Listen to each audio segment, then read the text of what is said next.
ఆ సంస్థలలో చేరడమే కాకుండా ఆ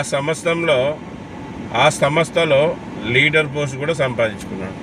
ఇప్పుడు దేవుడిచ్చిన అతనికి అవకాశం ఏమంటే 35 ఏళ్ళు సమాజంలో ఎన్నో అవమానాలు, ఎన్నో ఇబ్బందులు, ఎన్నో బాధలు పడ్డాడు కదా. ఇంకా తోటి డ్రైవర్లకి ఆ అవమానాలు జరగకుండా, ఆ బాధలు పడకుండా, ఆ ఇబ్బందులు కాకుండా చూసుకునే బాధ్యత ఒక లీడర్గా సూరిబాబు అన్నాడు. మనం డ్రైవర్ల గుర్తింపు కోసం, డ్రైవర్ అన్న గెలుపు కోసం పోరాడాలంటే మనకంటూ ఒక సంస్థ ఉండాలి. మళ్ళీ ఆ సంస్థలో మీరు ఉన్నారు కనుక, అలాగే ఈ 35 ఏళ్ళ మీ జర్నీలో మీరు ఎదుర్కొన్న సమస్యలు ఏంటి, అలాగే మీకు జరిగిన అవమానాలు ఏంటి, అలాగే మీరు ఇప్పుడు ఉన్న సంస్థ సేఫ్టీ డ్రైవర్ అసోసియేషన్ సంస్థ గురించి ఒక 2 విషయాల్లో తెలపరచండి. ఫస్ట్ మీ పరిచయం చేసుకోండి అన్న. నమస్తే.